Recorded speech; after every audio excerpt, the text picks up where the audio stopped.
se chovat k personálu, jak se chovat k pacientům, jak se chovat ke své praxi jako obecně, jak nakupovat a jak to prodávat, to svoje umění, tak určitě do toho musí jít, jako, protože jim to hrozně pomůže.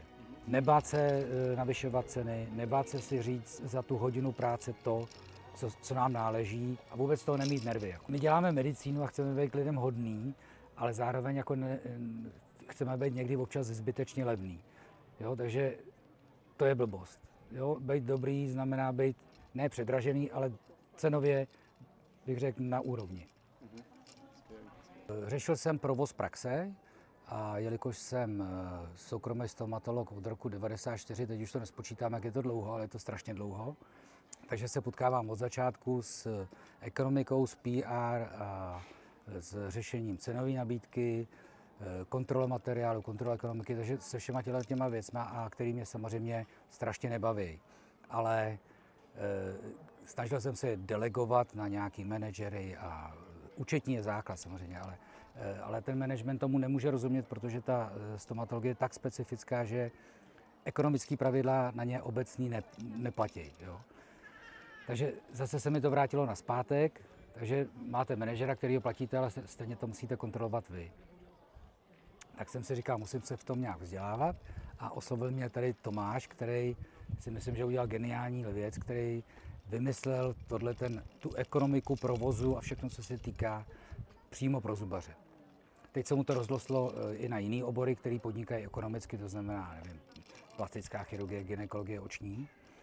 Takže je to skvělé, že se mu to takhle chytlo, ale pro nás zubaře to má jako extrémní význam v tom, že vidíme do všech těch věcí, které jsou okolo nás. My samozřejmě to neřešíme, naše práce je jiná, ale když tomu člověk rozumí, tak je rychlejší v těch reakcích, co je špatně, co je dobře.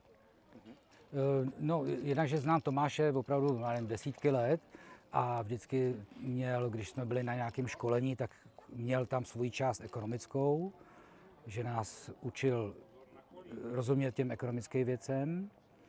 A když jsem viděl jeho první kurz, tak jsem se do něj přihlásil, takže já jsem tady po druhý a byl jsem účastníkem toho prvního kurzu, který byl pro nás úžasný. Já jsem tam byl i se svojí hygienistkou, protože tam má taky svoji hygienistickou praxi. Teď je to momentálně prezidentka všech hygienistek, takže taky úspěšná a myslím si, že nám to hrozně jako pomohlo. A všem, který v tom kurzu byli, v tom prvním, tak si myslím, že to nadzvedlo nebát se navyšovat ceny, nebát se si říct za tu hodinu práce to, co nám náleží a vůbec toho nemít nervy. Jako. My děláme medicínu a chceme být lidem hodný, ale zároveň jako chceme být někdy občas zbytečně levný. Jo, takže to je blbost. Jo, být dobrý znamená být ne předražený, ale cenově bych řekl na úrovni. Asi nejdůležitější bylo, že jsem udělal cenovou kalkulaci novou, aktuální, a potom, že jsem navázal bližší vztah s účetní a že si hlídám sám ekonomiku. To jsou takový ty měsíční nebo čtvrtletní výkazy, já to dělám čtvrtletně, a že já jí dodávám informace a ona mi dává zpětnou vazbu, takže já vidím, jak jsme na tom. Snažím se to čtvrtletně řešit. Určitě, že jsem třeba, nevím, 10-20% navýšil, že to byl skok, jsem navýšil cenovou kalkulaci a ty výsledky jsou stabilní a prostě pokud to má růstovou hladinku, tak neřeším, jestli jsem vydělal za rok o x procent víc nebo míň. Chci mít jako stabilně plusový čísla a být v té zvedající se hladině. Vždycky byl ziskový, ono je to od roku, tam je to opravdu kolísavý, ale není to kolísavý v desítkách procent, ale v jednotkách procent. Ale určitě se mi navýšil v řádech 10-20%. No, určitě, pokud jenom trošku chtějí rozumět tomu zázemí té praxe, tomu provozu, co dělá účetní, jaký na to má vliv na ty ekonomické čísla, co dělají oni, jak se chovat k personálu, jak se chovat k pacientům, jak se chovat ke své praxi jako obecně, jak nakupovat a jak to prodávat, to svoje umění, tak určitě do toho musí jít, jako, protože jim to hrozně pomůže. To, samozřejmě, protože když víte trošku ty ekonomické pravidla, tak nevím, ale řeknu, auto.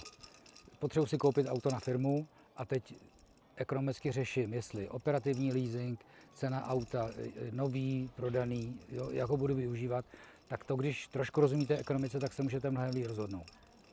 Jo, nebo náklady na firmu.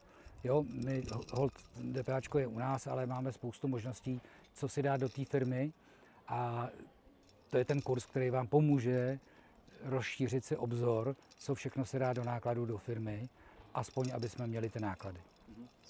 Mě hrozně překvapilo, kolik je tady lidí a kolik je tady procentuálně zastoupených jiných oborů než zubařů, protože já jsem si myslel, že je to původně, že to budou jenom zubaři dělat. A jsem hrozně šťastný, že tady jsou jiný jakoby obory lékařský. A no prostě to jede, jako roste to, je to úžasný. Když přijdete do sálu, kde jsem čekal 20-30 lidí a jich tam 150, tak je to prostě, je to překvapení. No. Jo, jako jedině rád jako budu šířit dál, protože je to dobrý. Jo? A to nepřáním, prostě je to důležitý, je to základ. No. Jo, protože všichni děláme s financema, s penězma a trošku to řídit, umět vidět, kam to putuje, odkud to putuje, je základ a měl by to umět každý, aspoň trošku.